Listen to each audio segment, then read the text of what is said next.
এতরনিয়া নৌসমান জামাকেরা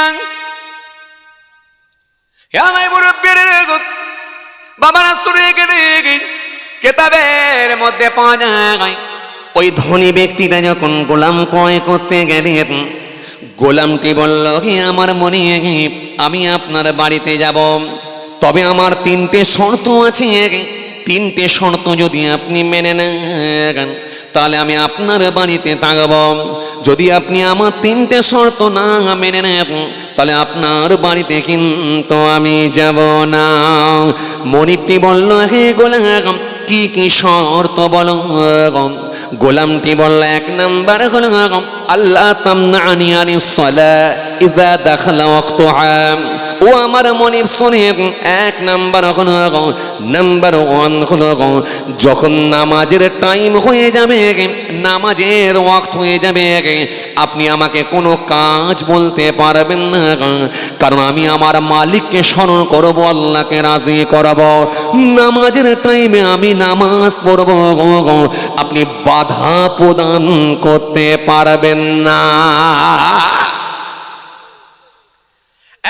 এক নাম্বার গলাপ নামাজের টাইমে আমি নামাজ পড়ব, আপনি আমাকে বাধা প্রদান করতে পারবেন না। এটা হলো নাম্বার 1। মনি বলল, হে গোলাম দ্বিতীয় নাম্বার 2 নম্বরটা কি একবার বলো? গোলামটি বলল, হে আমার মনে দ্বিতীয় নাম্বার হলো 2 নাম্বার হলো আপনি আমার জন্য আলাদা একটা কামরা দেবেন, ঘর দেবেন, যেটাই আমি ছাড়া আর দ্বিতীয় কেউ প্রবেশ করবে না। ওই ঘরেতে আর অন্য কারোর প্রবেশ করার অনুমতি থাকবে না। হাইরে হায়, একটা গোলাম পরের বাড়িতে কাজ করবে, সেখানেও একটা নিজের জন্য আলাদা নির্দিষ্ট কামরা চাই, নিজের মতো গুছিয়ে রাখবো, নিজের মতো আমি নামাজ পড়বো, ইবাদত করব, যাতে করে আমার মনিবের সঙ্গে কানেকশন হয়। আর আমরা এমনও মুসলমান আছি যে ঘরেতে এলসিডি আছে সেই ঘরেতে নামাজ চলছে। এমনও মুসলমান আমরা আছি যে ঘরেতে টিভি আছে সে ঘরেতে নামাজ চলছে। এমনও মুসলমান আমরা আছি যে ঘরেতে আমার নিজের মেয়ে আর জামাই আর নাতিটা দীঘা বেড়াতে গিয়ে ছবি তুলেছিল, স্টিল ক্যামেরায় ছবি তুলেছিলাম। ওই ছবিটাকে বাঁধিয়ে রেখেছে, হাই রে হাই দেওয়ালেতে বাঁধিয়ে ঝুলিয়ে রেখেছেন, কিংবা জানালার ওপরে তাকের ওপরে তুলে রেখেছেন। ওই ঘরেতে আপনি নামাজ আদায় করছেন, আপনি জানেন না আপনার নামাজটা মাকরুহ হয়ে গেল। যে ঘরেতে ছবি থাকবে ওই ঘরেতে যদি নামাজ পড়া হয় নামাজ মাকরুহ হয়। যে ঘরেতে পুতুল থাকবে, যে ঘরেতে কোনো মূর্তি থাকবে ওই ঘরেতে যদি নামাজ পড়া হয় নামাজ মাকরুহ হয়ে যায়। আপনি যখন ওযু করবেন আপনার জামার হাতাটা যদি আপনি গুড়িয়ে রাখেন, ইচ্ছাকৃতভাবে যদি গুড়িয়ে আপনি নামাজ আদায় করেন, তাহলে আপনার নামাজটাও মনে রাখবেন মাকরুহ হয়ে যাবে। নামাজের ভেতরে যদি আপনি চোখ ঘুরিয়ে দেখেন এতে আপনার নামাজ মাকরুহ হয়ে যায়। আর নামাজের ভিতরে যদি আপনি ঘাড় ঘুরিয়ে তাকান এতে আপনার নামাজটা ভেঙে যায়। নামাজের ভিতরে যদি আপনি, ও বাবাজি আমার ভাইরা, নামাজের ভেতরে যদি আপনি অজ্ঞান হয়ে যায় এতে আপনার নামাজ ভেঙে যাবে। নামাজের ভেতরে আপনি এক হাত দিয়ে বারবার টুপি ঠিক করা, বারবার নিজের দাড়িটাকে ভালো করে ঠিক করে নেওয়া, শরীরে মশামাছি পড়েছে বারবার করে ডান হাত দিয়ে এক হাত দিয়ে, কিংবা ধুলো লেগেছে বারবার করে ঝেড়ে দেওয়া, এক হাত দিয়ে বারবার যদি এই কাজ করা হয় এতে নামাজ মাকরুহ হয়ে যাওয়ার সম্ভাবনা থাকে। নামাজের ভেতরে যদি 2 হাত ছেড়ে দেওয়া হয় এতে নামাজ ভেঙে যায়। নামাজের ভেতরে যদি কোনো অর্থের পরিবর্তন হয়, জাবারের জায়গায় জের, জেরের জায়গায় পেশ, পেশের জায়গায় জাবার যদি হয় এতে তার নামাজ ভেঙে যায়। এজন্য নামাজ পড়ার সিস্টেমটাও আপনাকে জানতে হয়, নামাজ ভঙ্গের কারণগুলো জানতে হয়। নামাজ পড়ার পদ্ধতিটাও আপনাকে জানতে হয়। এজন্য গোলাম বলেছিল, আমি আমার পদ্ধতি অনুযায়ী নামাজ পড়ব, নবী আনার তরিকায় নামাজ পড়ব, যে ঘরটার ভেতরে আমি একাই থাকব, আর অন্য কেউ থাকবে না, আর অন্য কেউ ঢুকবে না, আর অন্য কেউ প্রবেশ করার অনুমতি থাকবে না। এটা হলো 2 নম্বর ও 2 নম্বর শর্ত। মনিবটি বলল, গোলাম 3 নাম্বার 3 নাম্বার শর্ত বলো। গোলামটি বলল, হে আমার মনিব শুনে রেখে দেন, আপনি দিনের বেলা আমার সঙ্গে পরিষেবা নেবেন, আপনি দিনের বেলা আমাকে কাজ করাবেন, দিনের বেলা আপনি আমার সঙ্গে কাজ বুঝে নেবেন, কিন্তু রাতে আপনি আমাকে কোনো কাজ বলবেন না। রাতে কিন্তু আপনার কোনো আমি কাজ করতে পারবো না, রাতে কিন্তু আপনার হুকুম পালন করতে আমি পারবো না, রাতে কোনো কাজ করব না। যদি আপনি আমার 3টে শর্ত মেনে নেন, তাহলে আমি আপনার বাড়িতে যাব, নতুবা কিন্তু আমি আপনার বাড়িতে যাব না।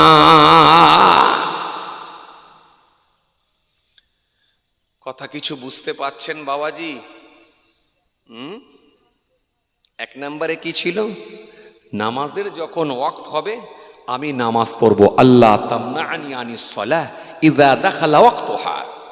নামাজের সময় যখন হবে আমি নামাজ আদায় করব, আপনি বাধা প্রদান করতে পারবেন না। এটা হলো নাম্বার 1। আনতে পারবেন? মনিব বলল, মেনে নিলাম। 2 নাম্বার হলো আমার জন্য আলাদা কামরা দিতে হবে, দেবেন? মনিব বলল, মেনে নিলাম। 3 নাম্বার হলো রাতে আপনি আমার সঙ্গে কোনো পরিষেবা নেবেন না, চাইবেন না। সন্ধ্যা হয়ে যাবে, এরপর থেকে আর কোনো কাজ আমি আপনার করব না, যা হবে দিনের বেলা কাজ করব, দিনের বেলা কাজ বুঝে নেবেন, কিন্তু রাত্রিরে না। মেনে নেবেন? মেনে নিলাম।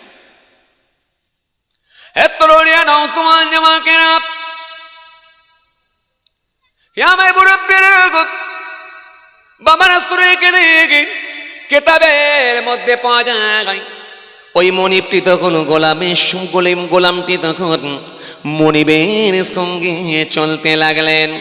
আস্তে আস্তে বেশ কিছুটা যাওয়ার পরে ওই মনিব যখন তার বাড়ির দরজার সামনে এলেন, এসে বললেন, এ গোলাম তুমি তাকিয়ে দেখো, আমার এতগুলো রুম আছে, সুন্দর বড় বাড়ি আছে, অনেকগুলো রুম আছে, কোন কামরাটা তোমার পছন্দ তুমি চুজ করো, যে কামরাটা তোমার ভালো লাগবে আমি আপাতত তোমাকে সেটাই দেব, সেই কামরার মধ্যেই তুমি থাকবে, কোনটা তোমার ভালো লাগে তুমি চুজ করো। গোলামটি তখন কামরাগুলো ঘুরে ঘুরে দেখতে লাগলেন। দেখতে একটা জরাজীর্ণ কামরার সামনে এসে দাঁড়িয়ে গেলেন। দাঁড়িয়ে গিয়ে বললেন, মনিব শুনে রেখে দিন, জেনে রেখে দিন, আপনি আমাকে জরাজীর্ণ এই দুর্বল কামরাটাই আমার জন্য যথেষ্ট। মনিব বলেছিল, হে গোলাম, আমার তো এত সুন্দর কামরা ছিল, এতগুলো গরম ছিল, এর ভেতর থেকে কি তুমি একটা পছন্দ করলে না? এই দুর্বল কামরা, জরাজীর্ণ কামরা, এই কামরাটা তোমার ভালো লেগে গেল। ওই গোলামটি সেই সময় বলেছিল, মনিব শোনা, আমার মালিক যদি রাজি হয়ে যায়, জমিন আসমানের মালিক যদি রাজি হয়, আমার রব যদি খুশি হয়ে যায়, এই দুর্বল কামরাটাই আমার আল্লাহ ইচ্ছা করলে অট্টালিকাও বানিয়ে দিতে পারি। দুর্বল কামরাও আমার আল্লাহ ইচ্ছা করলে অট্টালিকা বানিয়ে দিতে পারে, এটাই আমার জন্য যথেষ্ট, আর অন্য লাগবে না। চাপ নেওয়ার কিছু নেই, এই কামরাই ঠিক আছে। নিজের লাগেজগুলো, নিজের ব্যাগ, পুটুলিগুলো, গাটুলিগুলো সব নিজের লাগেজগুলো নিয়ে গিয়ে কামরার মধ্যে রেখে দিল। 3টে শর্ত মেনে নিয়েছে, চাপ নাই, 1 নাম্বার কামরা পেয়ে গেছি। হেতরনিয়া নওসওয়ান জামা কেনাং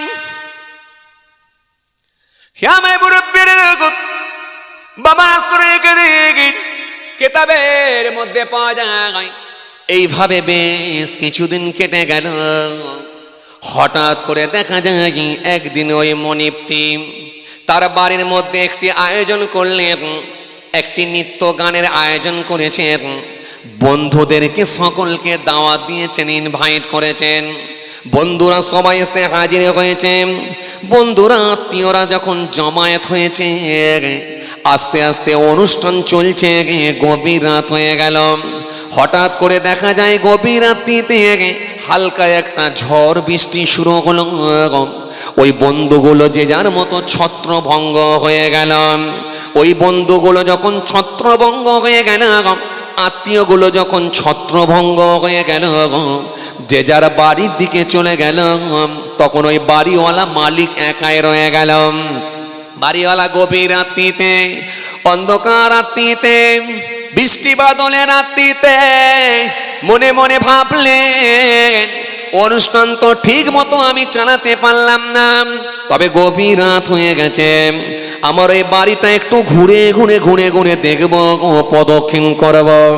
ওই বাড়ির চারিদিকটা যখন ঘুরতে লেগেছেন, ঘুরতে ঘুরতে ঘুরতে ঘুরতে ঘুরতে ঘুরতে ওই জরাজীর্ণ কামরাটার সামনে এসে দাঁড়িয়ে গেছেন।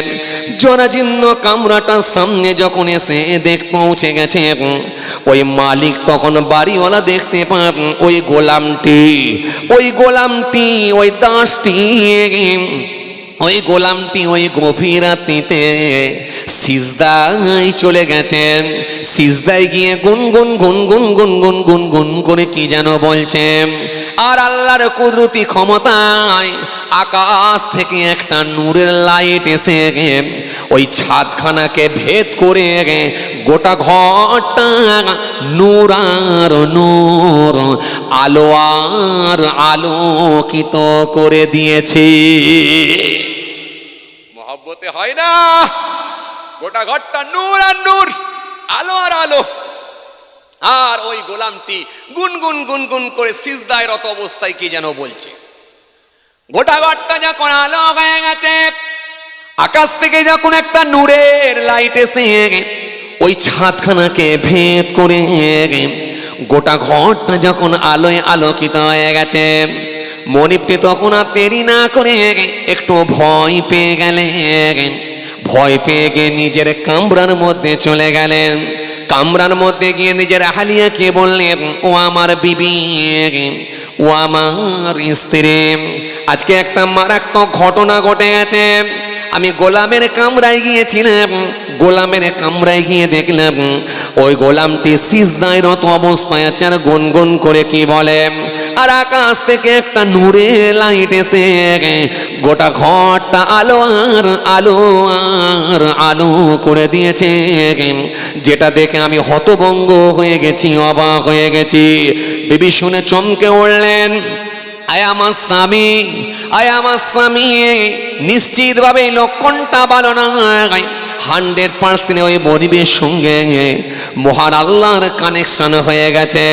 চলুন আজকে রাতে আমরা দুজনাই যাব, দুজনাই আজকে রাতে যাব, দুজনাই আজকে রাতে গভীর রাতে গিয়ে দেখব ওই গোলামটি কি করছে, একবার দেখব। আবার দেখা যায় পরদিন রাতে গভীর রাতে ওই স্বামী আর স্ত্রী দুজনাই গিয়ে ওই গোলামের কামরার জরাজীর্ণ কামরার সামনে গিয়ে দাঁড়িয়ে আছেন। জরাজীর্ণ কামরাটার সামনে গিয়ে যখন দাঁড়িয়ে আছেন, হঠাৎ দেখতে পাওয়া যায় ওই গোলামটি, ওই দাসটি সিজদায় রত অবস্থায় গুনগুন গুনগুন করে কি যেন বলে। আর মহান আল্লাহর ইচ্ছায় আকাশ থেকে একটা নূরের লাইট নেমে এসেছে, ওই ছাদখানা ভেদ করে গোটা ঘরটা আলো আর আলো করে দিয়েছি। আরো জোরে বলেন, আরো জোরে বলেন। যখন এই আলো আর আলো হয়ে গেছে, ওই স্বামী আর স্ত্রী চমকে উঠেছে। আমার আল্লাহ সুন্দর করে বলেছেন, ফাজকুরুনি আযকুরুকুম, বান্দা আমাকে স্মরণ কর, ডাক, আমি আল্লাহ কথা দিচ্ছি তোদের স্মরণ করব। ওয়াস্তাঈনু বিস-সাবরি ওয়াস-সালাহ, বান্দা তোমরা ধৈর্য সবর ওয়াস-সালাহ, নামাজের মাধ্যমে আমার দরবারে দোয়া চাও। আমি আল্লাহ কথা দিচ্ছি 100% তোমাদের তোমাদের দরখাস্ত কবুল করে নেব। মাল্লাকুল মাওলা ফালাকুল কল, বান্দা যখন আল্লাহর হয়ে যায় কুল মাখলুকাত তার গোলাম হয়ে যায়। আর তুমি যখন আল্লাহর হয়ে যাবে পৃথিবীর কোনো ক্ষমতা নাই তোমাকে মিটিয়ে দিতে পারে। আর তুমি যখন আল্লাহর হয়ে যাবে পৃথিবীর কোনো শক্তি নাই তোমাকে নির্মূল করে দিতে পারে। এজন্য কবি তুলসীরাম দাস বললেন, तुलसी जब जग में आए तुम रहे जगह से, ऐसी करनी कर चलो तुम हंसो जग रहे। বাংলা কবি বললেন, যখন জন্ম তুমি নিয়েছিলে ভবে, তুমি মাত্র কেঁদেছিলে হেসেছিল সবে, এমন জীবন হবে করিতে গঠন, মরণে হাসিবে তুমি কাঁদিবে ভুবন। তুমি যখন আল্লাহর হয়ে যাবে হাসতে হাসতে কবরে যাবে, তোমার জন্য মানুষ কেঁদে কেঁদে যারে যার হয়ে যাবে। গোলামটি যখন কামরার মধ্যে আছে গুনগুন করে কি যেন বলছে, গুনগুন করে কি যেন বলছে, আর আকাশ থেকে নূরের লাইট এসে ঘরটা আলো আর আলো হয়ে গেছে। ওই স্বামী আর স্ত্রী আর সহ্য করতে পারল না। ওই গোলাম কি বলে একটু আগিয়ে যায়, দরজার সামনে যায়, কামরার সামনে যায়। কামরার সামনে এসেছে, দরজার সামনে এসেছে, স্পষ্টভাবে পরিষ্কার ভাষায় শুনতে পায় ওই গোলামটি চুপি চুপি বলে গনগন করে, আয় আমার আল্লাহ, আয় আমার রব, আয় আমার স্রষ্টা, আয় আমার সৃষ্টিকর্তা আল্লাহ, দিনের বেলা তুমি আমার জন্য আমার মালিকের কাজটা আমার জন্য জরুরি করে দিয়েছ। যদি দিনের বেলা কাজ যদি না করতে হতো, আমি দিনে রাতে রাতে দিনে সর্বসময় তোমার ইবাদতে মশগুল থাকতাম। জোরে হবে না? আমি দিনে রাতে রাতে দিনে সর্বসময় তোমার ইবাদতে মশগুল থাকতাম। দিনের বেলা তো আমার মালিকের কাজটা তুমি আমার জন্য জরুরি করে দিয়েছো ও মালিক, তাই সর্বসময় তোমাকে ডাকতে পারি না, তুমি ক্ষমা করো, মাফ করো। ওই গোলামটি এই রকম কথা গুনগুন গুনগুন করে সিজদায়রত অবস্থায় বলে। স্বামী আর স্ত্রী মনিবাদ তারা আলিয়া অবাক হয়ে যায়, হাই রে হাই, কাকে আমরা গোলাম হিসাবে বাড়িতে নিয়ে এসেছি। চলো একটু দাঁড়িয়ে যাই, এই লাইটখানা কতক্ষণ থাকে দেখা যাক। ওই লাইটের দিকে তাকিয়ে আছেন, কামরার দিকে তাকিয়ে আছেন। আস্তে আস্তে আস্তে আস্তে দেখা যায় ফজরের ওয়াক্ত হয়ে গেল। মসজিদ থেকে যখন আজান শুরু হলো, ফজরের ওয়াক্ত যখন শুরু হয়ে গেল, মসজিদ থেকে যখন আজান শুরু হয়ে গেল, আজান হবার সাথে সাথে আমার আল্লাহর কুদরতি ক্ষমতায় ওই নূরের লাইটটা আবার পুনরায় ফের আসমানের দিকে উঠে চলে গেল। আরো জোরে বলেন, আরো জোরে বলেন। যখন আসমানের দিকে লাইট খানা উঠে চলে গেছে, কেতাবের মধ্যে পাওয়া যায় ফজরের আজান খানা শেষ হয়েছে। ওই গোলামটি ফজরের নামাজ পড়ার জন্য প্রস্তুতি নিলেন, ফজরের নামাজ শুরু করলেন।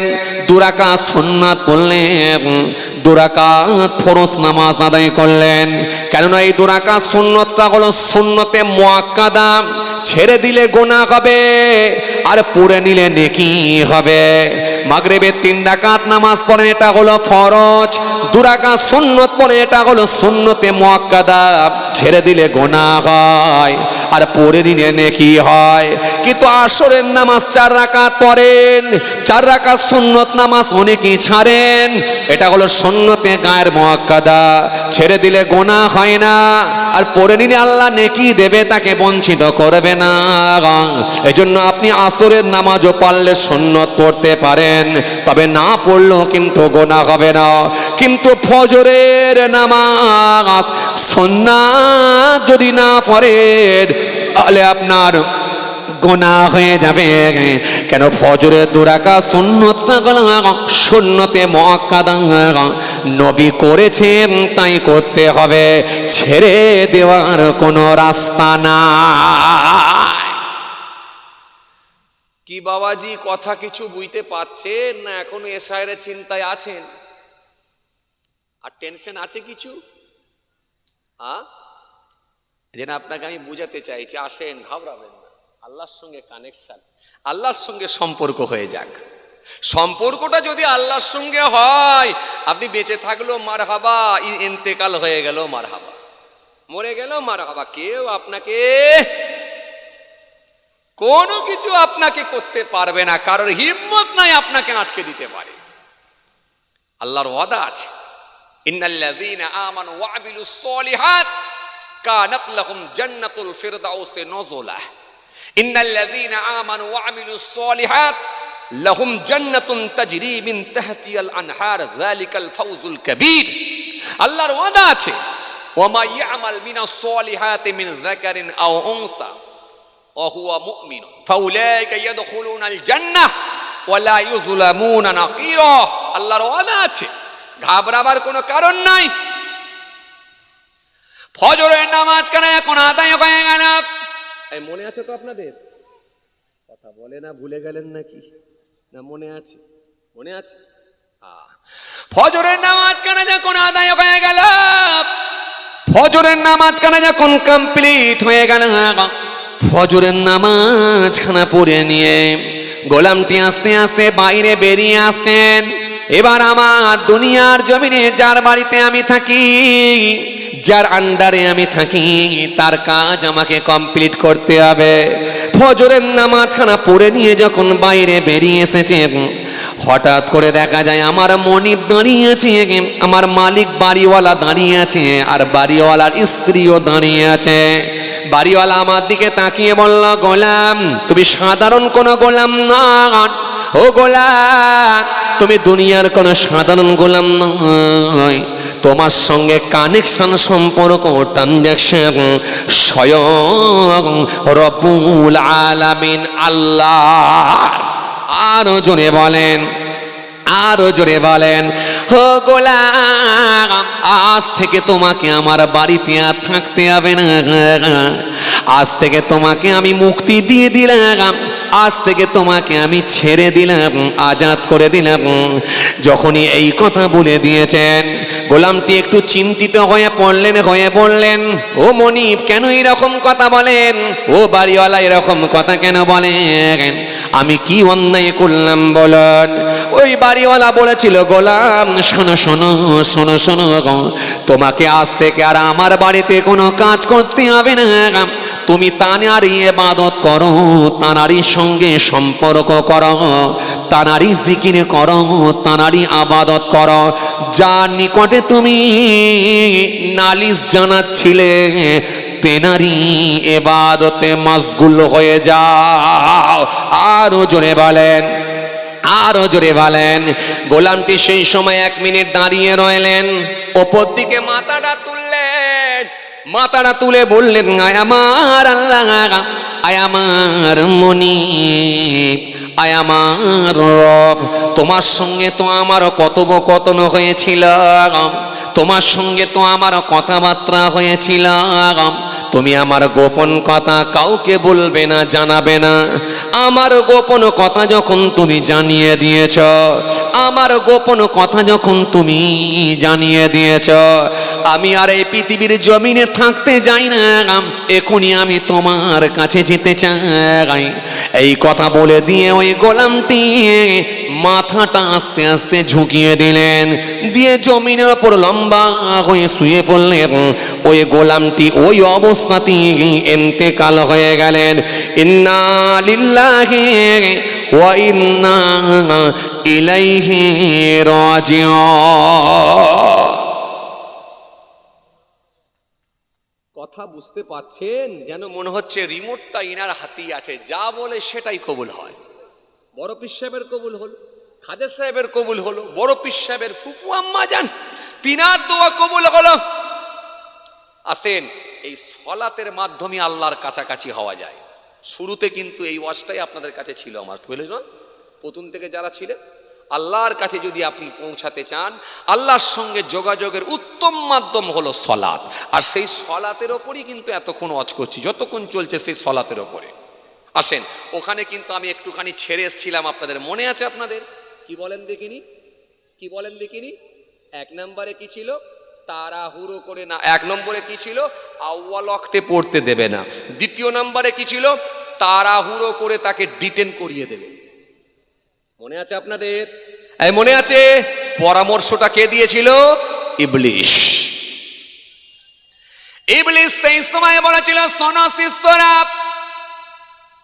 যদি ডিটেন না করতে পারা, ওরা যদি পারফেক্ট নামাজ পড়ে, এক ওয়াক্ত নামাজ যদি আদায় করে, 400 নামাজের সওয়াব আল্লাহ তাদের নেকির খাতায় দেবে। জোরে বলবেন না?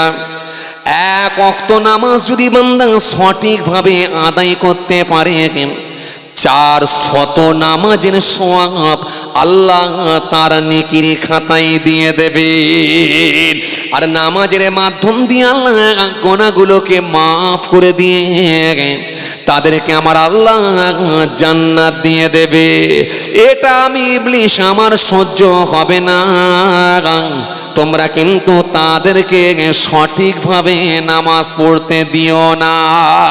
এজন্য কিছু মুসল্লি আছে দেখবেন তাড়াহুড়ো করে নামাজ পড়ে, আবার কিছু মুসল্লি আছে দেখবেন আউয়াল ওয়াক্তে নামাজ পড়তে পারে না। পড়ব করে ডিটেন করে। এই জন্য নামাজ পড়ায় অবহেলা করার কারণেতে আল্লাহর সঙ্গে কানেকশন হওয়াটাও বড় কঠিন হয়ে যায়। হে তরুণিয়া নওজওয়ান জামাকেরা, হে আমার মুরব্বিরা, বাবারা সুরেকে দেখি কিতাবের মধ্যে পাওয়া যায় শুধু যে নামাজটা আমাদের জন্যই আল্লাহ ফরজ করেছিলেন এমনটাও কিন্তু নয়। পূর্বে নবী আম্বিয়া সালামদের জামানাতেও নামাজ পড়ার বিধান ছিল। মুসা নবীর জামানাতে নামাজ পড়ার সিস্টেম প্রথা ছিল। তবে হ্যাঁ, ওই নামাজে কিন্তু রুকু ছিল না, ওই নামাজে কিন্তু সিজদাও ছিল না, ওই নামাজে কিন্তু রুকু ছিল না। রুকু আর সিজদা আল্লাহ ফরজ করেছেন তার হাবিবুল্লাহর জামানা থেকে হাবিবুল্লাহর উম্মতদের জন্যই আল্লাহ ফরজ করেছেন। এজন্য আল্লাহ কোরআনের মধ্যে বলেছেন, ইয়া আইয়ুহাল্লাযীনা আমানু রুকাউ আসজুদু, এই বান্দারেরা তোমরা রুকু কায়েম করো, সিজদা দাও, সাজদা দাও, রুকু করো, সিজদা করো। কেন? রুকু করলে মাথা নত হয়, আর সিজদা করলে কপাল জমিনে লাগানো হয়। আমি আল্লাহর কুদরতি পায়েতে তোমরা না তোমাদের কপালটা লাগিয়ে দাও। এজন্য আমি আল্লাহ অর্ডার দিয়েছি, এই কপালটা কারোর কাছে তোমরা নত করতে পারবে না। এমনকি কোনো তোমাদের গুরুজনকে দেখলে তোমরা কপাল নত করতে পারবে না। কেন? কপাল নত করা মানে শিরক হয়ে যাবে। এটা আল্লাহর জন্য, অন্য কারোর জন্য নয়।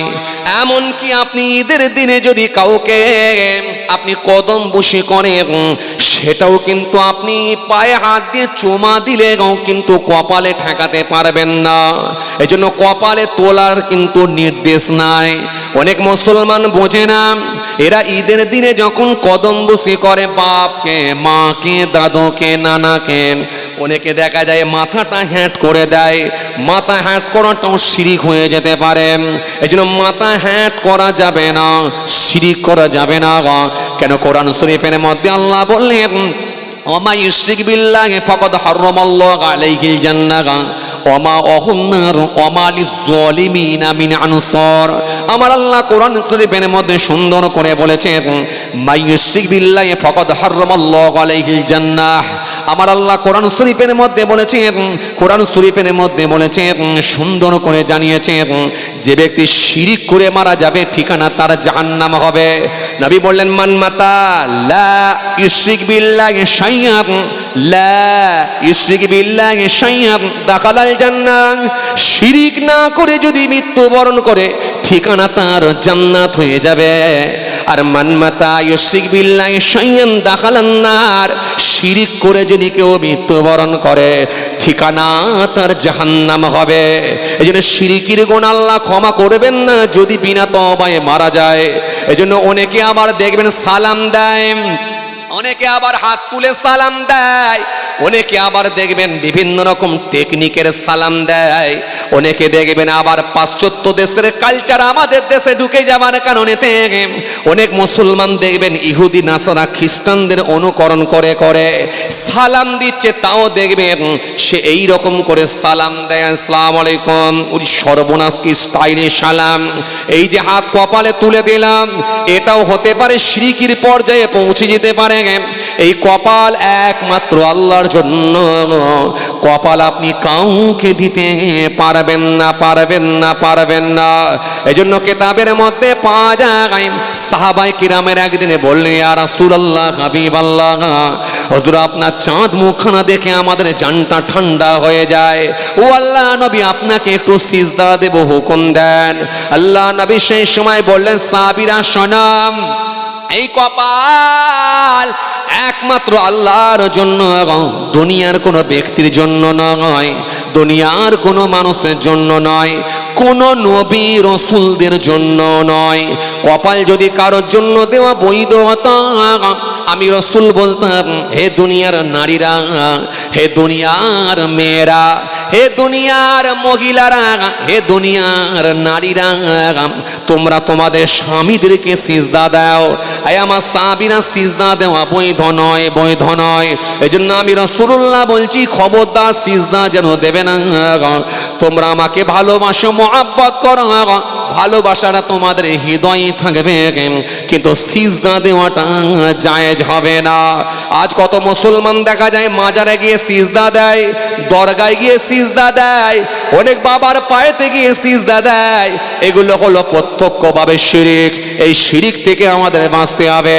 এই জন্য বাবাজি, আমার ভাইরাম, আমার আল্লাহ কোরআনের মধ্যে জানালেন, ইয়া আইয়ুহাল্লাযীনা আমানু রুকউ ওয়াসজুদু, এই বান্দারেরা তোমরা রুকু করো, সিজদা দাও।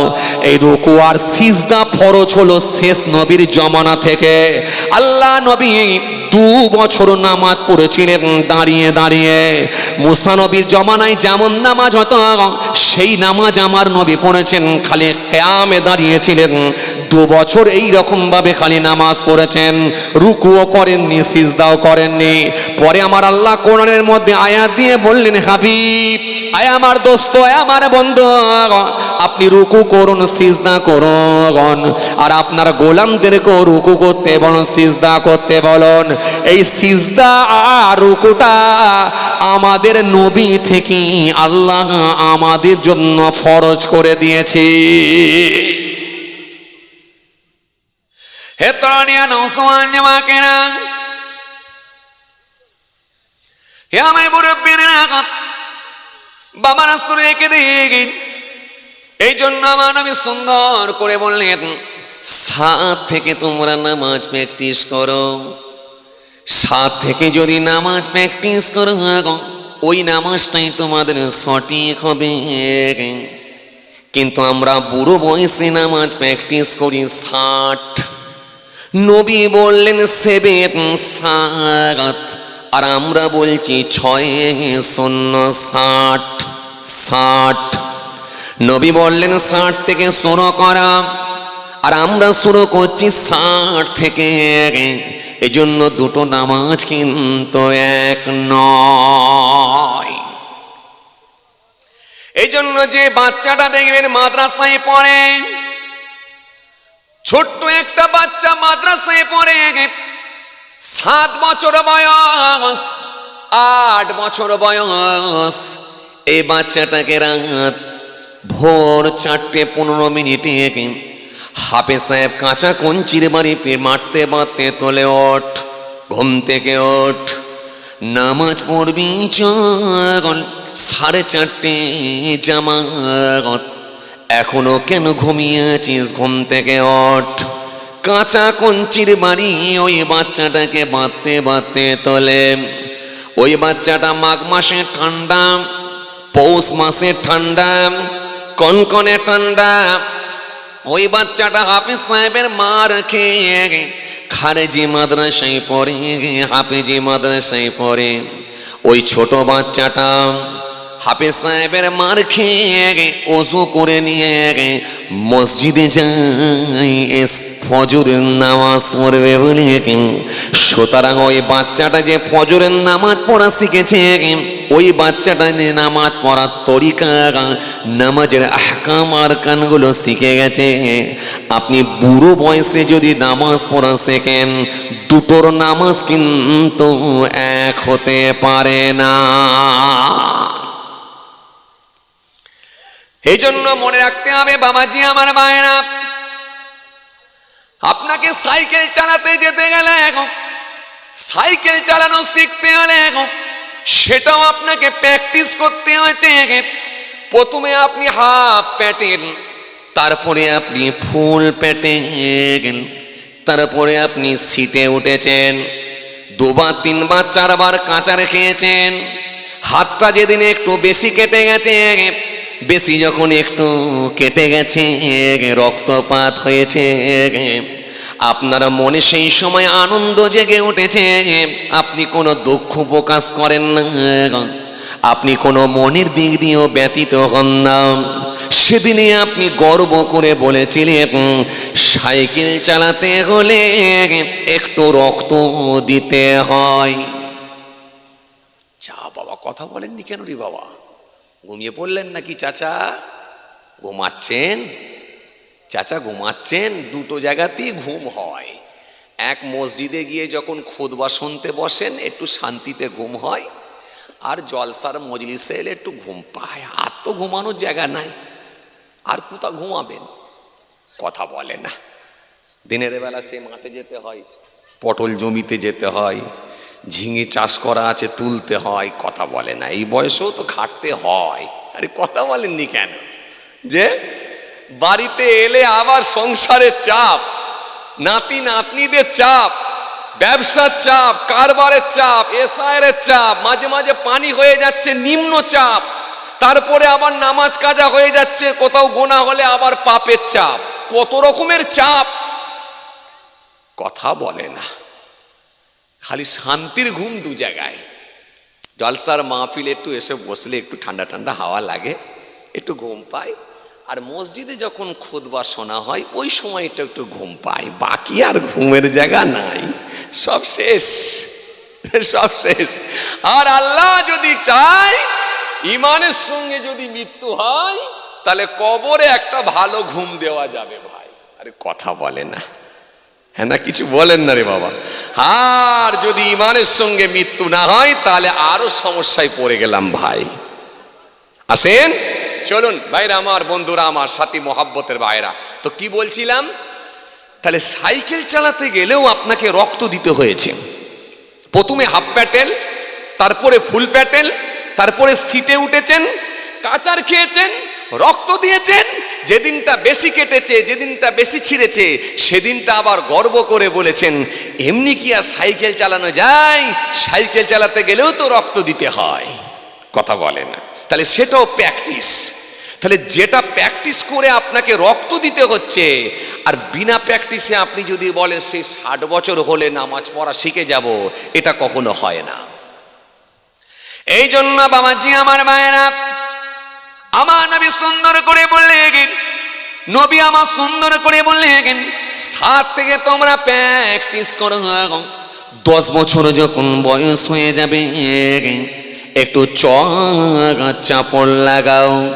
কেননা আমি রাসূল বলছি, সল্লু কামা রাআইতুমুনি উসাল্লি, যেমন আমাকে নামাজ পড়তে দেখো সেই রকম তোমরা নামাজ পড়ো।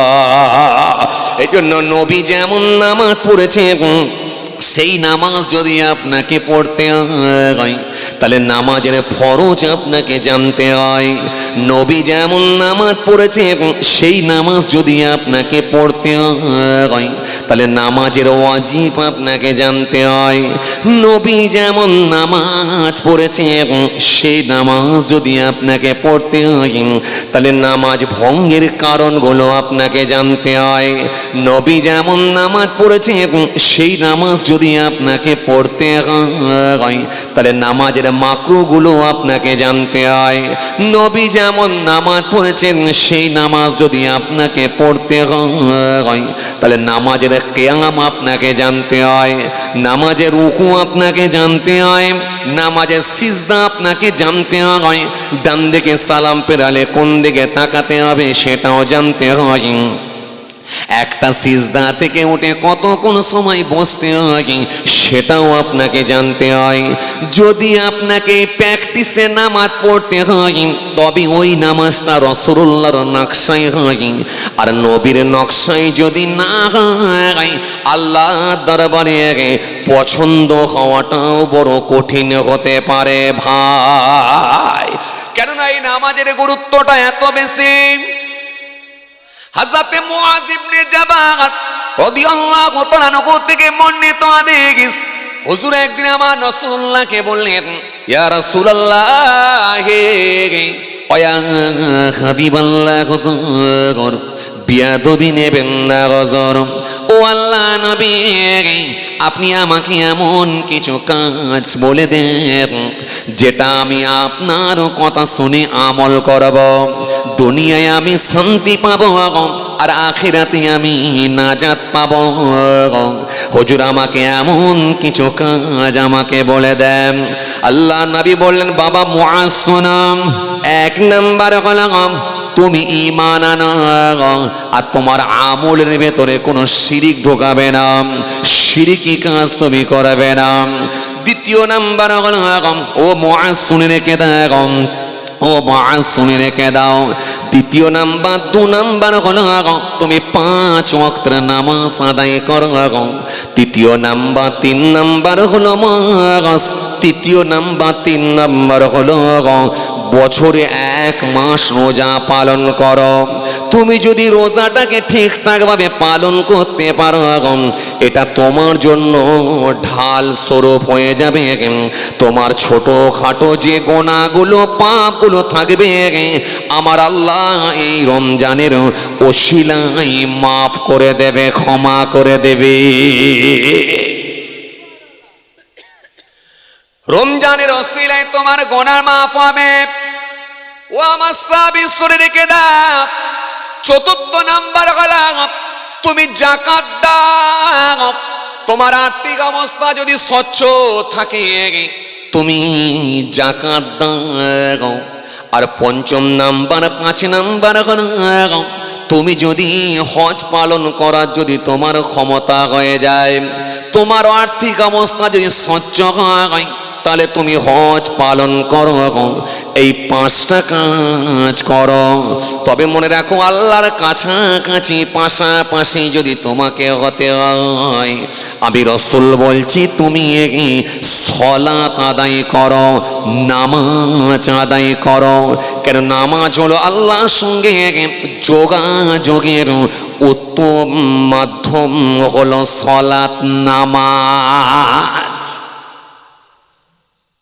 আল্লাহর সঙ্গে যোগাযোগের উত্তম মাধ্যম হলো সালাত। এই সালাত মাধ্যম দিয়ে আল্লাহর সঙ্গে একেবারে আল্লাহর পাশাপাশি কাছাকাছি পৌঁছানো যায়। আল্লাহর সঙ্গে কানেকশন, ট্রানজাকশন তৈরি করার উত্তম মাধ্যম হলো সেটা হলো সালাত।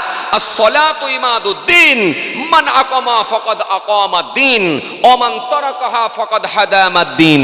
ইন্নাস সালাতা তানহা আনিল ফাহশাই ওয়াল মুনকার ইন তানসুল্লাহা ইয়ানসুরুকুম ওয়া ইউসাব্বিত আকদামাকুম। কোরআন শরীফের মধ্যে আল্লাহ আয়াত দিয়েছেন, নবী বলছেন সল্লু কামা রাআইতুমুনি উসাল্লি। যখন তুমি নামাজ পড়তে পড়তে এই নামাজ পড়তে সারবে, আল্লাহর সঙ্গে তোমার সম্পর্ক, কানেকশন, ট্রানজাকশন তোমার তৈরি হয়ে যাবে। তুমি যা বলবে আল্লাহ তোমার দরখাস্তকে কবুল করে নেবে। একটু মহব্বতের সমান আল্লাহ হয় না? যা বলবে কবুল হবে। বড় পীর সাহেব বলেছিলেন কবুল হয়েছে, খাজা গরিবে নওয়াজ বলেছিলেন কবুল হয়েছে, ওয়াইস কুরনি রহমাতুল্লাহ তিনি বলেছেন কবুল হয়েছে, ফুরফুরা শরীফ দাদা হুজুর পীর কেবলা রহমাতুল্লাহ তিনি বলেছেন কবুল হয়েছে, বসিরাট আল্লামা রুহুল আমিন রহমাতুল্লাহ তিনি বলেছেন কবুল হয়েছে। আমরা যদি সেই সলাত সেই নামাজ যদি আদায় করতে পারি, নিশ্চিত হবে আমার আল্লাহর সঙ্গে কানেকশন সম্পর্ক তৈরি হয়ে যাবে। কিন্তু বড় আফসোস নিয়ে বলতে হয়, আমরা বুড়ো বয়সে প্র্যাকটিস করি। এটা বুড়ো বয়সে প্র্যাকটিস করার জিনিস নয়। 7 বছর বয়স থেকে স্টার্ট করুন, 10 বছর যখন হয়ে যায় আপনি ভালো মতো নামাজ পড়া শিখে যাবেন। আপনি নামাজ পড়ে আল্লাহর সঙ্গে কানেকশন তৈরি করুন, আপনি যা বলবেন আল্লাহর দরবারে দোয়া কবুল হবে। হে তরুণিয়া নওজওয়ান জামাকেরা, হে আমার মুরব্বিয়ানেরা, বাবারা শুনে রেখে দিন, কেননা এই নামাজ যখন ফরজ হয়েছিল, ইবলিস শয়তান সেই সময় কন্দন করেছিল, ইবলিস শয়তান সেই সময় কেঁদেছিল, ইবলিস আফসোস করেছিল, হায় রে হায়, নামাজ আল্লাহ ফরজ করে দিয়েছেন, আর নামাজ যদি মানুষ ঠিকঠাক ভাবে পালন করে আমার আল্লাহ তাদেরকে তো মাফ করে দেবেন, আমার আল্লাহ তাদেরকে তো ক্ষমা করে দেবেন, আর বান্দা বান্দি যদি জান্নাতে চলে যায় এটা আমি ইবলিস কখনো মেনে নিতে পারবো না। এজন্য ইবলিস সেদিনে পাহাড়ের ওপরে উঠেছিল, ইবলিস পাহাড়ের ওপরে উঠে কাঁদতে শুরু করলো, এত কান্না এত কান্না এত কান্না এত কান্না, ইবলিস একেবারে চিৎকার করে কাঁদছে, বাপ হারা ছেলের মতো কাঁদে, মা হারা ছেলের মতো কাঁদে। ইবলিস পাহাড়ের ওপরে উঠে যখন কাঁদতে লেগেছে, ইবলিসের সহচর অনুচরগুলো গিয়ে হাজির হয়ে গেল। ও গুরু, আপনি কাঁদছেন কেন? আপনার কান্নাটা একবার খালি বলুন। গুরু, আপনি কাঁদেন কেন? কি হয়েছে আপনি বলুন। গুরু সেই সময় বলেছিল, শোনো শোনো, আমার আল্লাহ নামাজকে ফরজ করে দিয়েছেন, আর বান্দা যদি ভালো করে ঠিকঠাক ভাবে শুদ্ধভাবে নামাজটা আদায় করে নেয়, বান্দি যদি ঠিকঠাক ভাবে শুদ্ধভাবে যদি নামাজটা কায়েম করে আদায় করে নেয়, আমার আল্লাহ খুশি হয়ে গিয়ে রাজি হয়ে গিয়ে ওই বান্দা বান্দি দিগকে জান্নাত দেবেন বলে ওয়াদা দিয়ে দিয়েছে। কাঁদছে ইবলিস, দুঃখ প্রকাশ, মনের দিক দিয়ে বড় ব্যথিত, মনের দিক দিয়ে বড় মর্মাহত, মনের দিক দিয়ে অত্যন্ত ব্যথিত। পাহাড়ের ওপরে উঠে কাঁদছে কে? ইবলিস। হাই রে হাই, নামাজ ফরজ হয়ে গেল, আর এই নামাজ যদি ঠিকঠাক ভাবে আদায় করে সব জান্নাতে চলে যাবে, জাহান্নামে তাদেরকে পাঠাতে পারবো না। তাহলে ইবলিসের কত আফসোস বুঝতে পারছেন? হ্যাঁ, এই মানুষ যদি জান্নাতে না যায় ইবলিস ভীষণ আনন্দ পায়, আর বান্দা যদি জাহান্নামে যায় ইবলিস বড় আনন্দ পায়। জান্নাতে যদি না যায় বড় আনন্দ পায় ইবলিস, আর জান্নাতে চলে যাবে ইবলিস ব্যথিত হচ্ছে, কষ্ট পাচ্ছে, সহ্য করতে পারছে না, পাহাড়ের ওপরে উঠে ক্রন্দন করছে, কাঁদছে, চোখ দিয়ে পানি ঝরছে। শিষ্যরা তার সহচর অনুচরেরা গিয়ে হাজির হয়ে গেল। গুরু, কাঁদছেন কেন বলুন? বলে, জানো আল্লাহ নামাজকে ফরজ করে দিয়েছে, আর এই নামাজ যদি ঠিকঠাক ভাবে কেউ আদায় করে আল্লাহ তাকে বলেছে জান্নাত দেব, তার পূর্বের গুনাহগুলোকে মাফ করব, তার ছোটখাটো গুনাহগুলোকে সব নামাজের ওসিলা দিয়ে ক্ষমা করব, তাকে জান্নাত দেব। এই জন্য আমি ইবলিস আজকে তাই কাঁদছি, বাধ্য হয়ে, উপায় না থেকে আমি কাঁদছি, পাহাড়ের ওপরে উঠে কাঁদতে লেগেছি। শিষ্যরা বলছে, গুরু কেঁদে তো কোনো লাভ হবে না, কাঁদলে তো কোনো সমস্যার সমাধান হয় না। এখন সমস্যা যদি সমাধান করতে হয়, সমস্যা যদি মিটিয়ে নিতে হয়, এই সমস্যার যদি সলিউশন দিতে হয়, এর করণীয় কি আছে বলুন? কি করতে হবে বলুন? কথা শুনছেন? কি করতে হবে বলুন? কি কাজ আছে বলুন? কি করতে হবে বলুন, যাতে করে সমস্যার সমাধান হবে? কেঁদে লাভ হবে না, কি করতে হবে বলুন? হে তরুণিয়া নওজওয়ান জামাকেরা, হে আমার মুরব্বিরা, বাবার আশ্রয় রেখে দেখেন এই কথা বলার পরে ইবলিস বলল, এক নাম্বার হলো পৃথিবীর জমিনে যখন কোনো বান্দাদের তোমরা দেখতে পাবে নামাজের জন্য রেডি হচ্ছে, আমি ইবলিস বলি ওদেরকে নামাজ পড়তে দিও না, দিও না, দিও না। ওদের আউয়াল ওয়াক্তে যেন নামাজ পড়তে দিও না। যে কোনোভাবে ওদের সঙ্গে দুনিয়ার কাজ লাগিয়ে দাও, যে কোনোভাবে দুনিয়াদারি কাজের সঙ্গে ওদেরকে যুক্ত করে দাও। খালি দুনিয়াদারি কাজের সঙ্গে যুক্ত করে দিয়ে ওদের আউয়াল ওয়াক্তে যেন নামাজ পড়তে দিও না, পারফেক্ট টাইমে যেন নামাজ পড়তে দিও না। ডিটেন করে ডিটেন করে ডিটেন করে ডিটেন করে ডিটেন করে ডিটেন করে আউয়াল ওয়াক্তা যদি চলে যায়, একেবারে কাজা হবার টাইম হয়ে আসছে আর আউয়াল ওয়াক্ত চলে যাচ্ছে, এই রকম টাইমে যদি নামাজ পড়তে দাঁড় করিয়ে দাও, ওই নামাজে আল্লাহ দরবারে যাবে না, কোনো লাভ হবে না।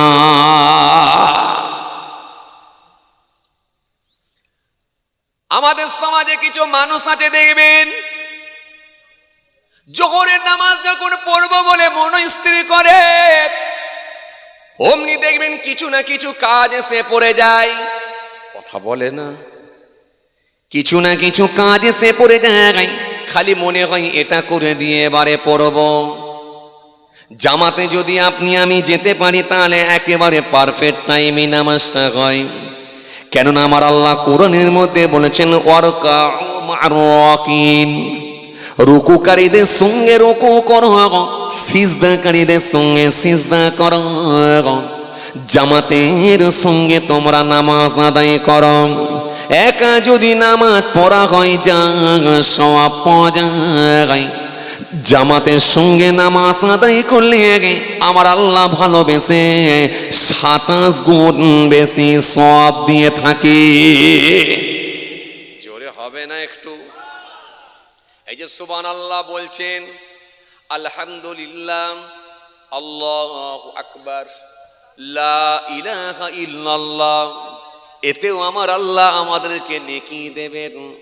নেকি তোলার জায়গায় একটা পেয়েছি আজকের দিনে, এটাও কিন্তু আপনি নেকি পাবেন, সওয়াব পাবেন। এই জন্য গাফলতি যেন করবেন না। 2-4 বার যখন আপনি পড়ে নেবেন দরুদ শরীফ, আমার নবী বলেছেন, সুন্দর করে বললেন, মান সাল্লা আলাইয়া ওয়াহিদাতান সাল্লাল্লাহু আলাইহি আশারা, যে ব্যক্তি আমার ওপরে একবার দরুদ শরীফ পড়ে আমার আল্লাহ তার ওপরে 10টা করুণা, 10টা রহমত আমার আল্লাহ বর্ষণ করে থাকি। ইন্নী লাকিতু জিবরিল ফাবাশশারানি ফাকালা ক্বালা আল্লাহু তাআলা মান সাল্লা আলাইকা সাল্লাইতু আলাইহি ওয়া মান সাল্লামা আলাইকা সাল্লামতু আলাইহি ফাসাজাদু লিল্লাহি শুকরা। আল্লাহ নবী বললেন, দেখো জিবরাইল ফেরেশতা এসে আমাকে খুশি সংবাদ দিয়েছে।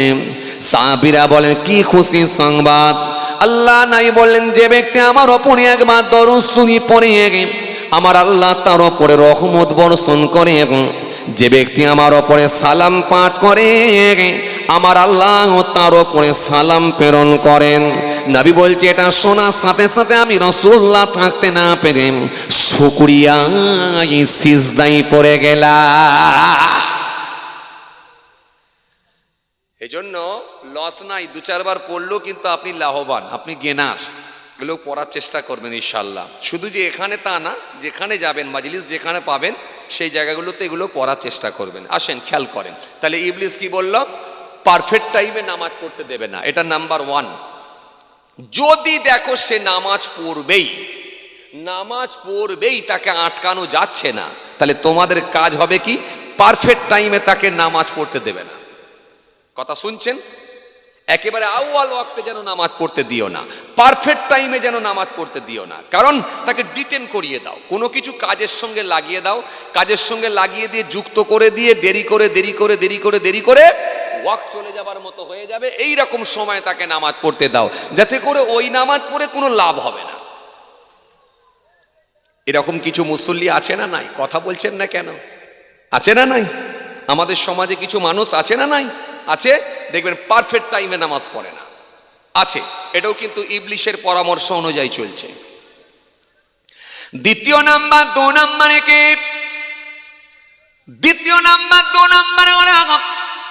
যখন তোমরা দেখবে কোন ব্যক্তি নামাজ পড়বে, একেবারে পারফেক্ট টাইমে নামাজে দাঁড়িয়ে গেছে, আউয়াল ওয়াক্তি যখন নামাজের পাটিতে দাঁড়িয়ে গেছে, ওই ব্যক্তিকে তাড়াহুড়ো করে নামাজ পড়াও।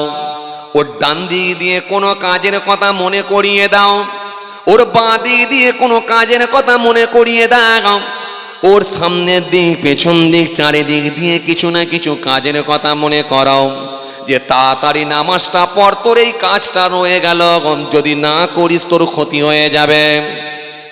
মাগরিবের নামাজ পড়তে যাবে, কিন্তু বেরেনে ও ঢোকাও, তোর ছোট ছেলেটাকে চায়ের দোকানে বসিয়ে রেখেছিস, তাড়াতাড়ি যা।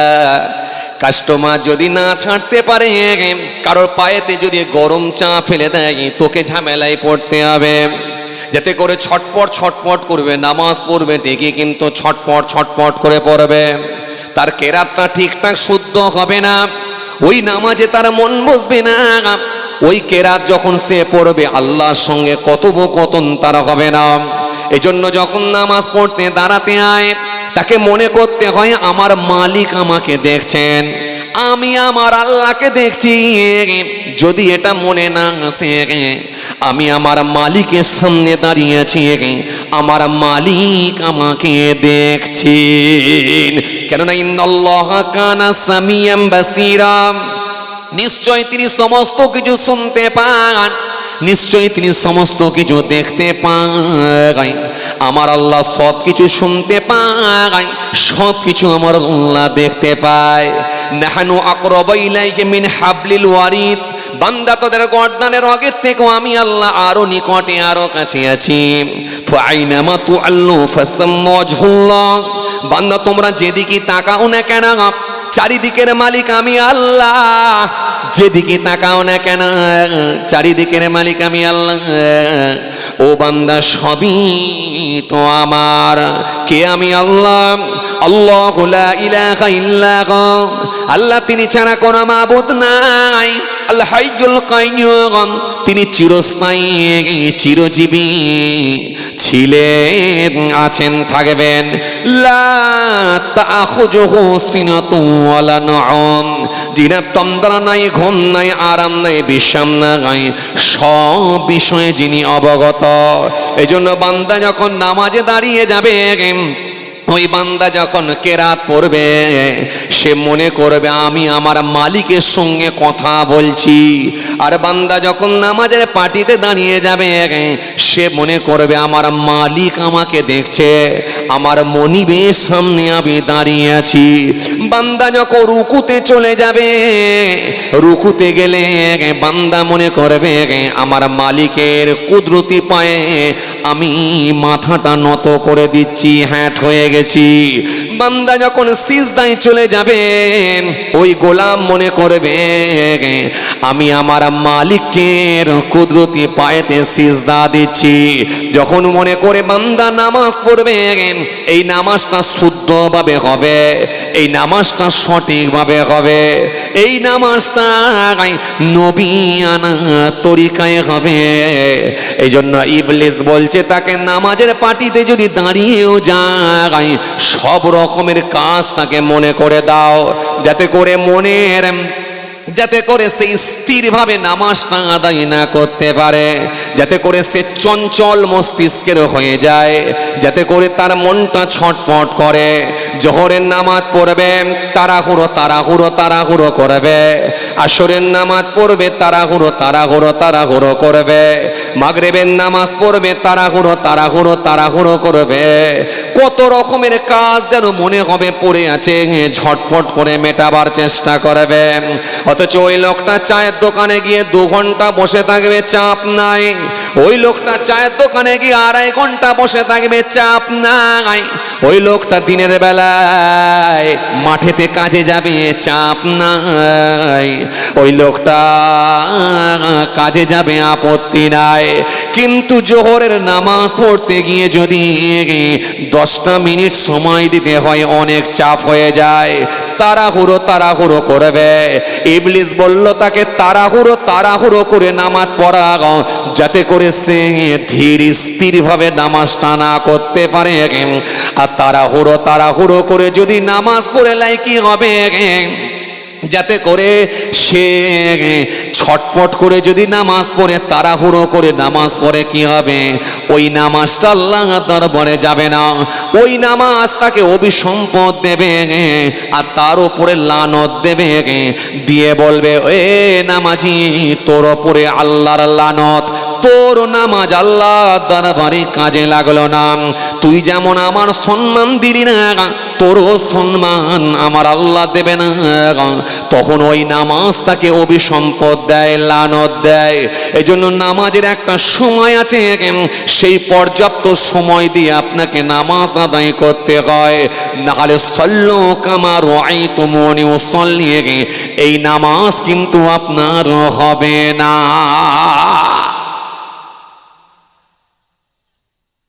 কথা কিছু বুঝতে পাচ্ছেন?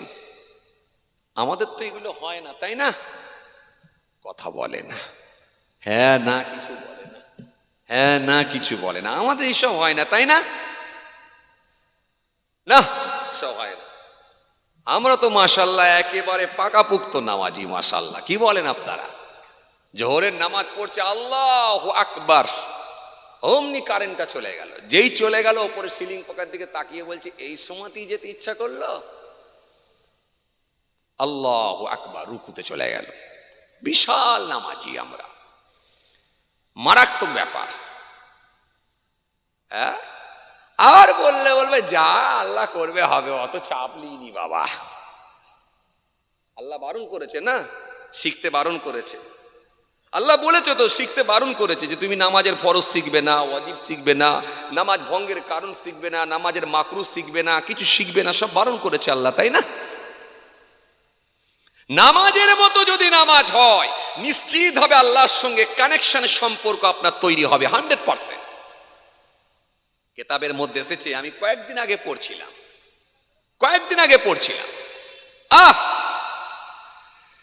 এক গোলাম। আগেকার দিনে মানুষ গোলাম কেনা বেচা করত, কথা বলে না, হ্যাঁ না কিছু বলে না। এখন আপনাদের এলাকায় মুরগি কেনা বেচা হয়, হাঁস কেনা বেচা হয়, ছাগল কেনা বেচা হয়, গরু কেনা বেচা হয়। আগেকার দিনে মানুষ কেনা বেচা হতো, গরু কেনা বেচা শুধু নয়, মানুষ কেনা বেচা হতো, দাস কেনা বেচা হতো। এক ধনী লোক একটা গোলাম কিনতে গেছে। গোলামটিকে যখন কিনতে গেছে, ক্রয় করেছে, গোলাম বলল, শুনুন, আমি আপনার বাড়িতে যেতে রাজি, আপত্তি নাই, তবে 3টে শর্তের বিনিময়ে। 3টে শর্ত যদি আপনি মেনে নেন, তবে আমি আপনার বাড়িতে থাকবো, না হলে কিন্তু থাকবো না। মনিব বলে, সর্বনাশ, বলে কি? এই প্রথমেই শর্ত বলে নিচ্ছে, আগের ব্যাপারটা কি? কি শর্ত বলো? 1 নাম্বার শর্ত হলো, আল্লাহ তামনানি আনিস সালাহ ইযা দাখালা ওয়াক্তুহা। নাম্বার 1, যখন নামাজের টাইম আসবে, ওই সময় কিন্তু আপনি আমাকে বাধা প্রদান করতে পারবেন না, কোনো কাজ করব না। কথা শুনছেন কি বলছি? হাই রে হায়, আমরা সামান্য পয়সা ইনকাম করতে গিয়ে কত কাজা নামাজ হয়ে যায়। আল্লাহ মাফ করেন, আল্লাহর কাছে আমরা ক্ষমা চাই, মাফ চাই। শোনেন, এর ভেতরে একটা কথা আছে, হাদিসে এসেছে, হযরতে উমামা থেকে বর্ণিত হাদিস, ওয়া নবী উমামা আন্না রাজুলান সাআল রাসূলুল্লাহ সাল্লাল্লাহু আলাইহি ওয়াসাল্লাম মাল ঈমান ক্বালা ইযা সাররাতকা হাসানাতুকা ওয়া সাআতকা সাইয়্যাতুকা ফাআনতা মুমিনুন। মুমিনের আলামত। নবীকে জিজ্ঞাসা করা হলো, হুজুর ঈমান কি? কে ঈমানদার? আল্লাহর নবী ক্বালা ইযা সাররাতকা হাসানাতুকা ওয়া সাআতকা সাইয়্যাতুকা ফাআনতা মুমিনুন। যখন তুমি কোনো ভালো কাজ করবে, ওই ভালো কাজে তোমার মধ্যে আলাদা একটা অনুভূতি আসবে, মজা আসবে। এই কথা শুনছেন? খুব ভালো করে শোনেন। আর যখন তোমার দ্বারাই কোনো অসৎ কাজ হয়ে যাবে, যখন তোমার দ্বারাই কোনো খারাপ কাজ হবে, তুমি মনের দিক দিয়ে ব্যতীত হবে। যদি এই দুটো জিনিস মেলাতে পারো, ফাআনতা মুমিনুন, অতঃপর তুমি হবে একজন মুমিন। আচ্ছা বলেন তো, যে লোকটা একটা মাস, সারা মাস একটা রোজাও রাখে না, কথা বলে না, হ্যাঁ না কিছু বলে না, আপনাদের এলাকায় রাখে না, সবাই রোজা রাখে তাই না? হ্যাঁ, তো কথা বলছেন না কেন? যে লোকটা সারা মাস, এক মাস একটা রোজাও রাখে না, একটা রোজাও রাখলো না, গোটা মাস চলে গেল, সে লোকটা ঘরেও খায় না, চায়ের দোকানে বসে বসে চা খাচ্ছে, রোজাদারদের দেখিয়ে খাচ্ছে, ওপেন খাচ্ছে, পান খাচ্ছে ওপেন, মুখ লাল করে ফেলেছে, গুটকা মারছে আর খাচ্ছে, আর মনে মনে করছে আমাকে লোক জিজ্ঞাসা করলে কি বলবো, আমি বলবো আমি পারিনি। আর আমাকে লোক যখন দেখে নিয়েছে আমি রোজা রাখতে পারিনি, আর দ্বিতীয়বার বলবে উনি, কথা বলে না, তখন খালি বলছে আমি পারিনি। এই পারিনি বলে যখন চালিয়ে দিল, দিয়ে লোকের সামনে দেখিয়ে দিল যে আমি রোজা রাখিনি, দেখেও নাও, তার মানে আমি আর কোনো পরোয়াই করিনি। আচ্ছা বলেন তো, এই যে লোকটা চরম অন্যায় কাজ করলো, এই লোকটা মনের দিক দিয়ে কি কোনো ব্যতীত হলো বলে মনে হচ্ছে আপনার? কি বিপদে পড়েছি আল্লাহ, কত রাত ঘুমোইনি আল্লাহই জানে, কি বিপদে পড়েছি আল্লাহ। তবুও নাম ডিলিট খেয়ে বসে আছে, তাতে এত ঘুম। যদি অ্যাপ্রুভ হতো নাম, কি যে করতো আল্লাহ, আল্লাহই ভালো জানে। আপনাদের এখানে ডিলিট ফিলিট হয়েছে নাকি? তাও বুঝতে পারেনি। বলছি নাম ডিলিট হয়েছে আপনাদের দিকে, আপনারা তাও বুঝতে পারেননি। বলছি আপনাদের দিকে এসআর হয়েছিল, এসআর বোঝেন, ওই যে কাগজপত্র লিয়ে গেছিলেন, হ্যাঁ এতক্ষণে বুঝেছে, যাক এতক্ষণে বুঝেছে। কি বলেছিল বলেন দিকিনি? হ্যাঁ, নির্বাচন কমিশন কি বলেছিল? 2002 লিস্টে নাম থাকলে আর কোনো কাগজ দেখাতে হবে না। যদি 2002 লিস্টে নাম না থাকে, পরিবারের কারো না কারো নাম থাকবে, লিঙ্কেজটা ঠিক রেখে যদি ফর্ম ফিল আপ করতে পারে আর কোনো কাগজ দেখাতে হবে না।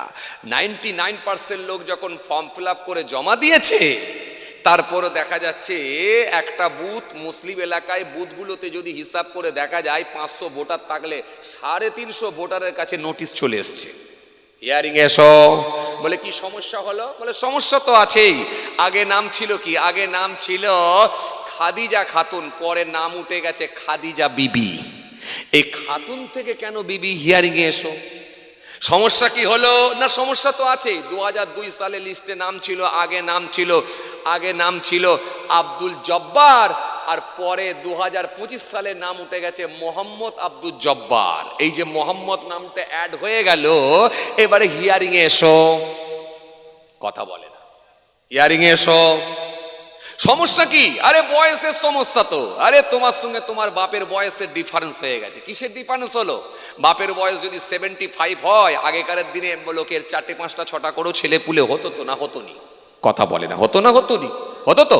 তাহলে এটা যে শুধু মুসলিম সম্প্রদায়ের হতো এমনটা নয়, সমস্ত কমিউনিটির মানুষের মধ্যে হতো।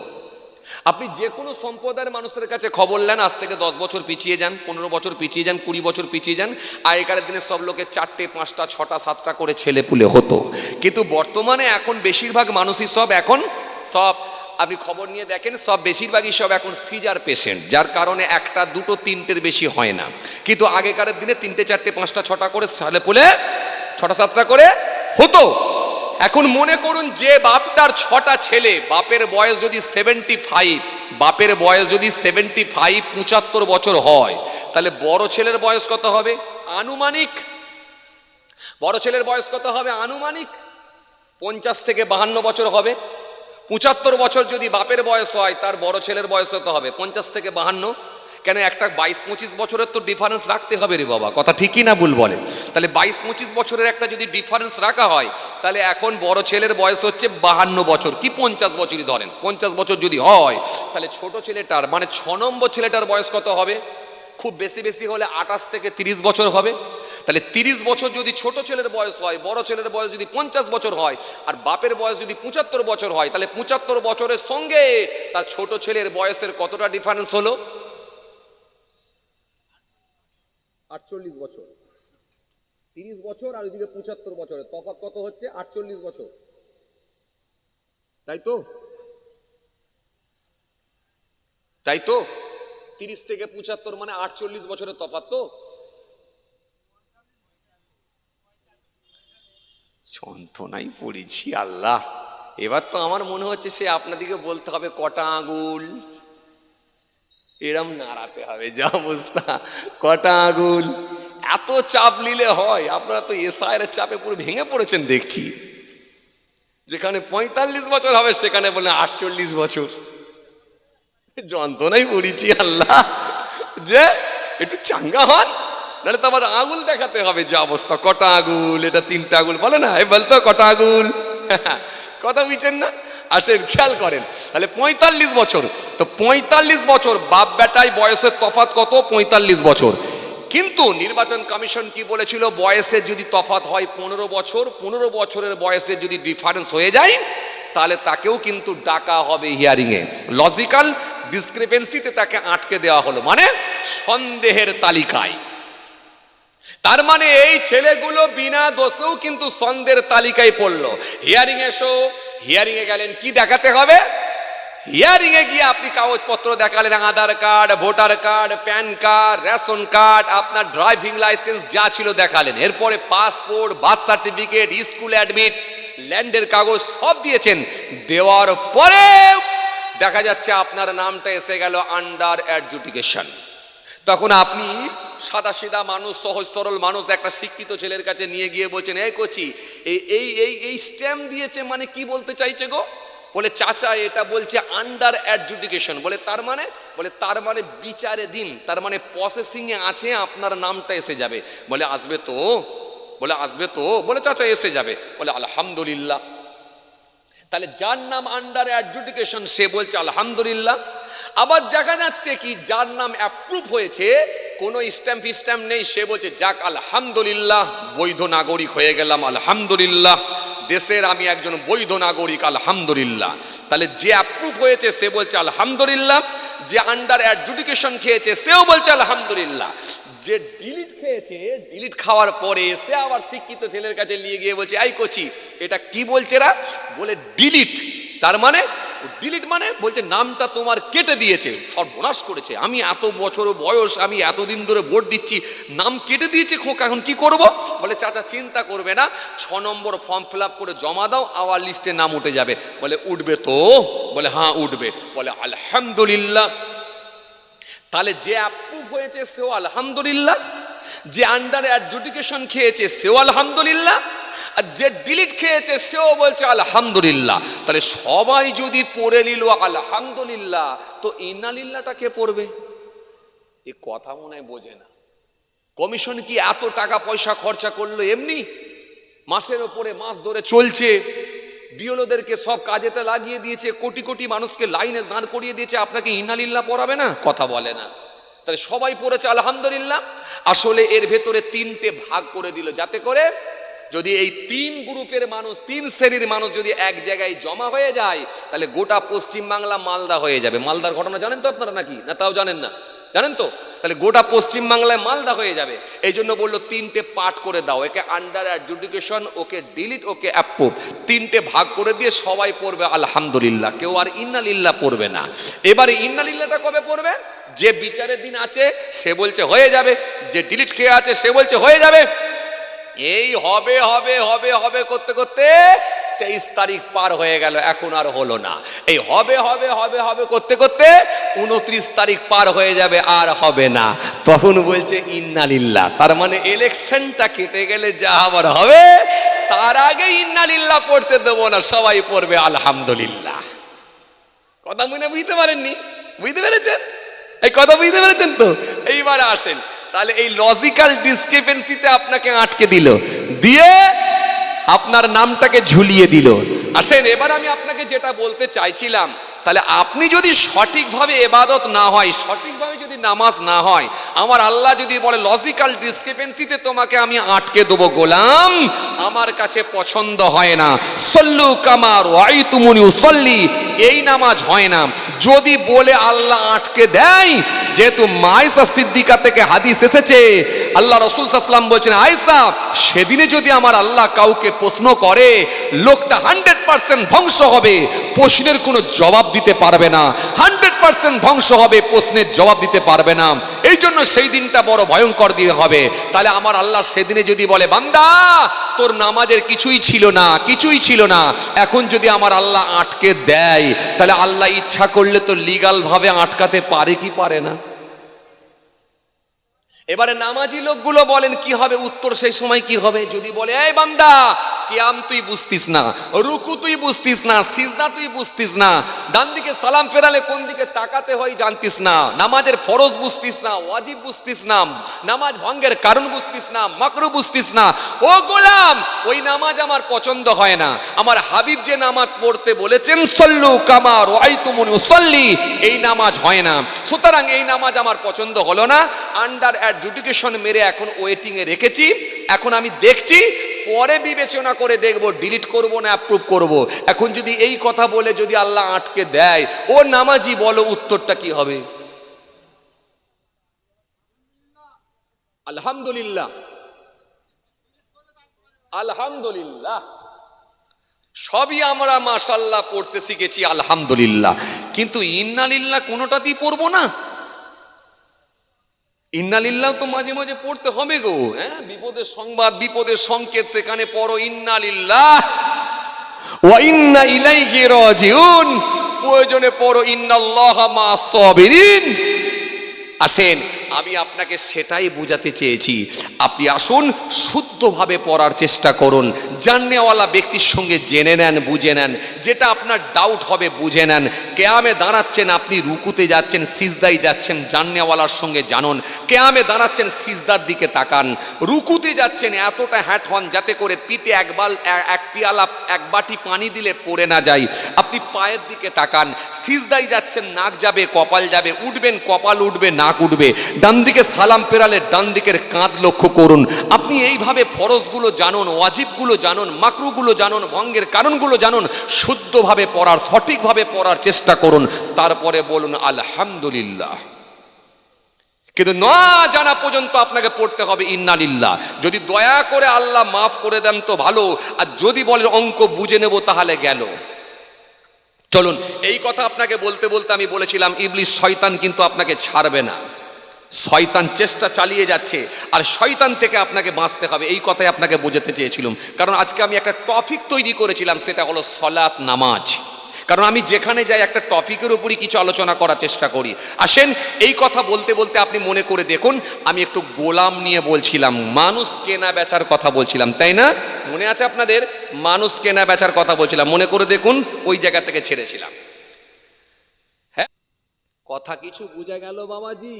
তাহলে আগের নামাজ কেমন হতো? দাঁড়িয়ে দাঁড়িয়ে, চুপ করে দাঁড়িয়ে, কিয়ামে দাঁড়িয়ে আছেন, নামাজ হচ্ছে। কিন্তু রুকু আর সিজদা এটা শেষ নবীর জামানা থেকে। এবার আসেন আর একটুখানি বলি। এবার আসেন, আগের নামাজ করাকাত করে হতো। এসার নামাজ আপনারা পড়েন করাকাত, কথা বলে না। 17 রাকাত। আচ্ছা, 17 রাকাত এসার নামাজ পড়েন। জোহরের নামাজ পড়েন করাকাত? 12 রাকাত। বাহ, সুন্দর বলছেন তো। আসরের নামাজ পড়েন করাকাত? 8 রাকাত, 4 রাকাত। মাশাআল্লাহ, ভালো বলছেন। আর 4 রাকাত ছেড়ে দেওয়া হয় কেন? বলবেন হুজুর ওইটা আপনি বললেন, গোনা যখন হবে না আর পরে কি হবে বলেন না। কথা বলে না। গোনা যখন হবে না আর পরে কি হবে বলেন না, কথা বলে না, যে ওই জন্যই পড়ে না। আচ্ছা, মাগরিবের নামাজ পড়েন করাকাত? 7 রাকাত পড়েন। মাশাআল্লাহ, 7 পড়েন না 5 পড়েন? 8, 7। বাহ, সুন্দর বলেছে, মাশাআল্লাহ। মাগরিবের নামাজ পড়েন আপনারা 7 রাকাত, সুন্দর বলেছেন। আর এশার নামাজ পড়েন 17 রাকাত। আচ্ছা, এবার একটু কথা বলি। এই যে জোহরের নামাজ, আর আসরের নামাজ এই কেরাত উচ্চ আওয়াজে পড়া হয়নি কেন? এই মরেছে রে, সর্বনাশ করেছে, সর্বনাশ করেছে। তাহলে আগে নামাজ ছিল শুধু কিয়াম, রুকুও নেই সিজদাও নেই, পরে এলো সিজদা এবং রুকু। আর আগে নামাজ কি উচ্চ আওয়াজে কেরাত পড়ে হতো নাকি না জোহর আসর ওই রকম আস্তে আস্তেই হতো? এবার একটুখানি আপনাদের জানতে হবে, চলেন আর একটুখানি আগাচ্ছি। আপনাদের কষ্ট হচ্ছে নাকি? জোরে বলেন মাশাআল্লাহ মাশাআল্লাহ। রাত কিন্তু বাড়ছে, কটা জানেন? 12টা পার হয়ে গেছে। হ্যাঁ 12টা বাড়ি চলে গেছে। ও 12টা 22 হয়েছে। বাহ, ভালো বলছে তো, মাশাআল্লাহ মাশাআল্লাহ মাশাআল্লাহ। ঘড়ি তো ভালোই দেখছেন দেখছি, বাহ মাশাআল্লাহ মাশাআল্লাহ। আচ্ছা একটু তাকবীর দেন দেখি, নারায়ে তাকবীর, মাশাআল্লাহ মাশাআল্লাহ মাশাআল্লাহ মাশাআল্লাহ। আচ্ছা ডিলিট হওয়ার পর থেকে কি আপনারা গরুর গোশত খাচ্ছেন না ছেড়ে দিয়েছেন? খাচ্ছেন? হ্যাঁ বলে বেশি খাচ্ছি, কি সর্বনাশ আল্লাহ, বলে বেশি খাচ্ছি। ডিলিট হওয়ার পর থেকে খাওয়ার চাপ বেড়ে গেছে, তাই না? হ্যাঁ, আরে ইমানদারকে কেউ দমাতে পারে? এ তো একটাই কথা জানে, এর ভরসা, এর ভালোবাসা, এর আন্তরিকতা সবটাই আল্লাহর জন্য। জোরে হবে না? ইমানদারকে কেউ দমাতে পারে? আরে বাবা, এরাই তো দেখেছে বদর, এরাই তো দেখেছে খন্দক, এরাই তো দেখেছে মুতা, এরাই তো দেখেছে কারবালা, এরাই তো দেখেছে উহুদ। এরা দেখেছে না দেখেনি? আপনারা চুপ করে আছেন, আমরা আবার কবে দেখলাম? কি বিপদে পড়েছি আল্লাহ, আমরা আবার কবে দেখলাম হুজুর? দেখিনি, চুপ করে বসে আছি। আরে বাবা, আমরা না দেখলে তো কি হয়েছে, আমাদের পূর্বপুরুষ দেখেছি কি দেখেনি? আরে কথা বলে না, দেখেছি কি দেখেনি? দেখেছে তো, তাদেরই তো উত্তরসূরি আমরা। তাহলে আমাদের পূর্বপুরুষ তো বদর দেখা লোক, উহুদ দেখা লোক, খাইবার দেখা লোক, মুতা দেখা লোক, বা আপনার কি বলে উহুদ দেখা মানুষ।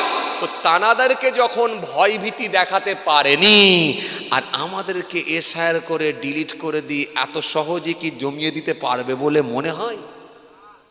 হ্যাঁ, প্রথমে যখন এসেছিলাম যেন মনে হচ্ছিল আপনারা এশায়ারে ডিলিট খেয়ে খুব চাপের মধ্যে পড়েছেন, এবারে বুঝলাম না একটু জেগেছেন। মাশাআল্লাহ। তাহলে আর একবার তাকবীর দেন, নারায়ে তাকবীর, মহব্বতে একবার দেন নারায়ে তাকবীর, আর একটু জোরে দেন না নারে দিবে, আওয়াজ দেন না নারে দিবে। মাশাআল্লাহ মাশাআল্লাহ মাশাআল্লাহ। যাক, তাহলে আমি আর সময় নিচ্ছি না। আমার অত্যন্ত প্রিয় ভাইজান আলহামদুলিল্লাহ তাসরিফ নিয়ে চলে এসেছেন। যাই হোক, আলহামদুলিল্লাহ জনাব হযরত পীরজাদা আলহাস মাওলানা রাকিবুল আজিজ বখতিয়ারি সাহেব তিনি চলে এসেছেন। আমরা সকলেই চিন্তামুক্ত আলহামদুলিল্লাহ। সকলে একবার তাকবীর দেন, নারায়ে তাকবীর, আরো জোরে দেন নারায়ে তাকবীর।